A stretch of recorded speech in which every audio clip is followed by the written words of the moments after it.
Football খেলা দেখার জন্য চলে গেলাম রামপুর বাজারে। কিভাবে গেলাম, কি কি করলাম এবং কোন দল জিতলো সবকিছু থাকছে আজকের এই ব্লগে। তো সবাই ব্লগটি শেষ পর্যন্ত দেখবেন, আশা করি অনেক ভালো লাগবে।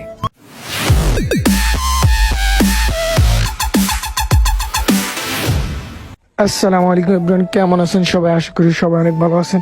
তো আপনাদের দোয়া এন্ড ভালোবাসার নতুন আরেকটি ব্লগে আপনাদের সবাইকে স্বাগত।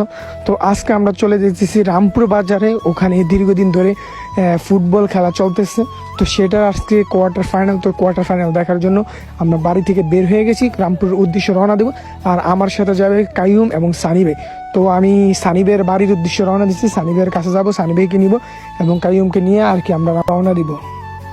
তো দেখতে দেখতে আমি সানি ভাইকেও বাসায় চলে আসছি। তো ওই যে দেখতেছেন সামনে সানি ভাই দাঁড়িয়ে রয়েছে। তো সানি ভাইকে বললাম বাইরে রেডি হন, তাড়াতাড়ি বাইরে হইতে হবে। আর হেলালের অটোটা আমরা নিয়ে নিচ্ছি রিচার্ভ ভাবে। এখন আমরা মনে করেন না কাইয়ুমের অপেক্ষাতে আসি, দেখি কাইয়ুম আসে। তারপর দেখছি সানি ভাই কাইয়ুমের কল দিতেছে, বাট কাইয়ুমের কল রিসিভ করতেছে না, কল ঢুকতেছে না। তো সে কারণে আর কি করার, কাইয়ুমকে বাসার দিকে সানি ভাইয়ের ফাড়ি দিলাম, কই ভাই কাইয়ুমকে ডাক দিয়ে নিয়ে আসেন।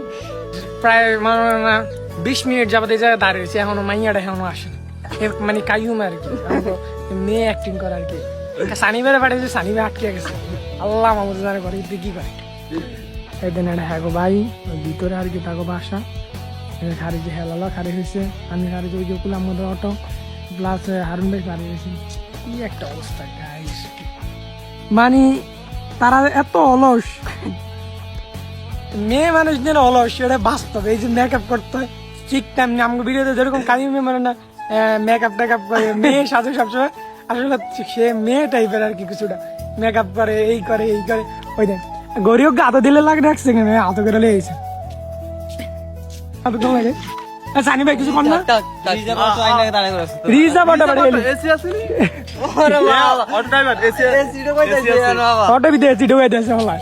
বলা ভাত খাইছত নি ধরবে আমি তুমি করে আমাদের এখানে খাওয়াবি কি বলার ঘরে ভাত নেই, বলে অটো ভিতরে এসি ঢুকে। আল্লাহ রে দুইনে কোন গেল।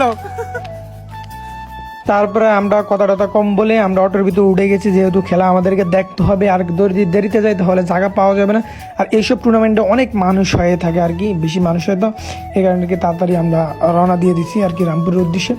তো আলহামদুলিল্লাহ দেখতে দেখতে আমরা চলে আসছি রামপুর বাজার। বাট পোলাপান দেখতেছি স্কুলে পোলাপান যাইতে গিয়েছে বা কোনো সারা শব্দ পাইতেছি না। আসলে কনফিউজড হয়ে গেছি যে খেলা কি হবে না হবে না, সিওরিটি বুঝতে পারছি না। তারপর মাঠের দিকে দেখলাম কিছু দর্শক আছে, তো সেই উদ্দেশ্য নিয়ে আর কি মাঠের ভিতরে আমরা প্রবেশ করতে এই দেখতেছেন এটা হচ্ছে স্কুলের গেট আর কি। স্কুল মাঠের যেহেতু খেলা হয়, তো আমরা স্কুলের ভিতরে গেলাম এবং কি আসলে আজকে খেলা হবে। খেলা হচ্ছে 4:30 থেকে আর কি শুরু। তো আমরা 4টার দিকে চলে আসছি, এই কারণে মানুষ একটু কমই, বাট সবাই আসতেছে। তো খেলাটা যেন আরামভাবে বা সুন্দরভাবে দেখতে পারি, সেই কারণে আমরা আর কি এই জায়গায় একটা এই মাদ্রাসার ভবন আর কি খোলা ছিল, ওটার উপরে দেখি ওই জায়গা থেকে খেলাটি সুন্দর করে দেখতে পারি কিনা। তো আসলে এই জায়গায় ওঠার পরে দেখি অনেক মানুষ এই জায়গায় বসে রয়েছে, বাট খেলাটা সুন্দর মতন উপভোগ করা যাইতেছে না, সামনে যেহেতু কিছু গাছ রয়েছে।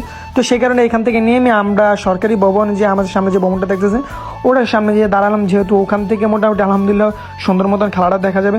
আর এত কষ্ট করে আসলাম, যদি খেলাটা সুন্দর মতো দেখা না যায় তাহলে তো মনে করেন আর ফিল পাওয়া যাবে না খেলাটা দেখি। তো খেলা কিছুক্ষণের মধ্যে শুরু হবে, দেখতেছেন দর্শক সব মাঠের বাইরে চলে গেছে, খেলোয়াড়রা মাঠের ভিতরে ফটোশুট করতেছে। আজকের খেলাটি 2টি দলের মধ্যে খেলা হবে, যে 2টি দল, একটি হচ্ছে গোয়ালবার আর একটি হচ্ছে হাওয়াকান্দি একাদশ আর কি। তো দুটি দলই হচ্ছে গোয়ালবারের আশেপাশে আর কি, 2টি দল এই গোয়ালবার আশেপাশে, বাট নাম একটু চেঞ্জ। তো আজকে সেই 2টি দলের মাধ্যমে আজকে কোয়ার্টার ফাইনাল খেলা হবে। আর আপনাদের মাঝে আজকে কারা কারা জিতে সেটা অবশ্যই তো দেখতে পারবেন। তো তারপর রেফারির বাঁশির হুইসেলের সাথে সাথে খেলাটি আজকে শুরু হয়ে গেল। তো সবাই খেলাটি উপভোগ করুন।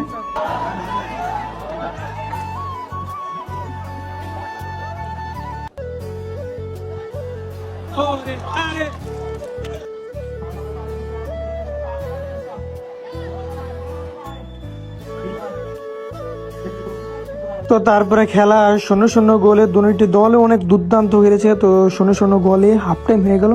তো হাফ টাইম পরে আবার আপনাদের সাথে দেখা হবে। দেখতেছে হাফ টাইম চলতেছে, তো এইখানে দেখতেছি একটা লোক আর কি আমরা বিক্রি করতেছে লবণ মরিচ দিয়ে। তো ভাবলাম যে আমরা খাওয়া যাক, তো কাইম গেছে আমরা আনার জন্য। তো আসলে আমরাগুলা বাড়িতে আসলে হিউজ পরিমাণে আমরা গাছ আছে, আমরা আছে, বাট খাওয়াই না, কিন্তু মাঠ আইসা দেখা ভালো লাগলো খাওয়ার জন্য, তো আমরা খাইলাম। তো আমরা খাইতে খাইতে হাফ টাইম শেষ হয়ে গেলো, এখন আবার পরের হাফ টাইমে খেলা শুরু হয়ে গেলো, দেখি কোন দল জিতে আজকে।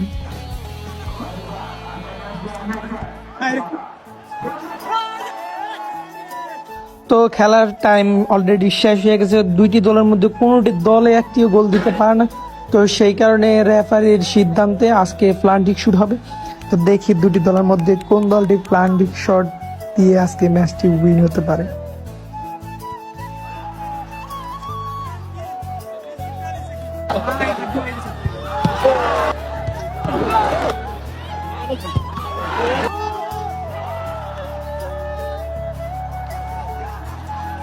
তো অবশেষে জিতে গেল আজকের ম্যাচটি গোয়ালবার বাজার প্লান্টিক একটি শট মিস করেছে, আর এই যে হাওয়াকান্দি দুইটি শট মিস করেছে, এমনকি দুইটি শট একটা ফালতু, দুইটা প্লান্টিক শট দিছে। সেই কারণে আজকে জিতে গেছে গোয়ালবার বাজার। তো দেখতেছেন দর্শক কিভাবে এনজয় করতেছে। খেলা শেষ হয়ে গেলে তো ভাবলাম যে আগে মাঠ থেকে বাইরে হয়ে যায়, তো সেটা আমার জন্য ভালো হবে, যেহেতু অনেক মানুষ ভিড় হয়ে যাবে। বাট কি করে, যখন গেট দিয়ে বাইরে হইতেছি, রামপুর বাজার যে মাঠে খেলা হয়েছে স্কুলের গেটটি তালা মেরে রাখছে আর কি, যে ভিতরে বাইক না ঢুকে দেবে। কিন্তু খেলা শেষ, সবাই বাইরে হবে, কিন্তু তালা খোলে না। দেখতেছেন কি পরিমাণ মানুষ এই জায়গায় ঠেলা ঠেলি, ভাই আমার মাথা পুরো গরম হয়ে গেছে, মানে এত গরম। গেটটা দেখেন তালা মেরে রাখছে। এটা আসলে যারা অ্যারেঞ্জমেন্ট করছেন তার দৃষ্টি আকর্ষণ করছি যে খেলার সর্বোচ্চ 5 মিনিট আগে তো খেলা শেষ হওয়ার আগে গেটটা খুলে দেওয়া দরকার ছিল। দর্শকের ঠেলা ঠেলিতে গেটটা ভাঙ্গেলাউনের অবস্থা আর কি। অনেকে তো গেট দিয়ে লাথি দিতে আছে গেটটা ভাঙ্গেলাউন জন্য, মানে ঠেললে ঠেলা যায় না। ছোট ছোট বাচ্চা যারা আছে তারা কিন্তু অনেক মারাত্মক অবস্থায় তাদের অবস্থা। ভাই কি বলবো ভাই, কিছু বলেন। এই জিনিসটা সবচেয়ে খারাপ লাগছে আজকে খেলা। তারপরে কি বহুত ঠেলাঠেলির পরে অনেক কষ্ট করে বাইরে হয়েছি। বাইরে হওয়ার পরে দেখতেছেন মানুষ কি পরিমাণ মানুষ ঠেলাঠেলি ভাই। তো তারপরে কি একটা দোকানে চলে আসলাম। এই জায়গায় ভালো কোনো দোকান নেই, হোটেল নেই। তো যাওয়ার সময় দেখতেছি একটা দোকান আলুর চপ পেঁয়াজু বানাইতেছে। তো ভাবলাম যে কিছু সন্ধ্যাবেলা হয়েছে, একটু নাস্তা করেছি, সে কারণে এই দোকানে আসলাম এবং আলুর চপ পেঁয়াজু আমরা তিনজন মিলে কিছু খাইলাম আর কি। তো তারপরে আমাদের মেয়ে ছোট্ট একটা আয়না দেখে সেলুনের ভিতরে দৌড় দিয়ে যাতে নিয়ে স্টুল দিয়ে স্টাইল করার জন্য দৌড় দিয়ে সেলুনে চলে গেলেন। আসলে তাদেরকে নিয়ে আমি অনেক বিপদে থাকি, যে কোনো জায়গায় সেলুন একটা দেখলে দৌড় দিয়ে যাই। তো আজকের ব্লগ এই পর্যন্ত। সবাই ভালো থাকবেন, সুস্থ থাকবেন। দেখা হবে আবার কোনো নতুন ব্লগে নতুন জায়গাতে। আল্লাহ হাফেজ।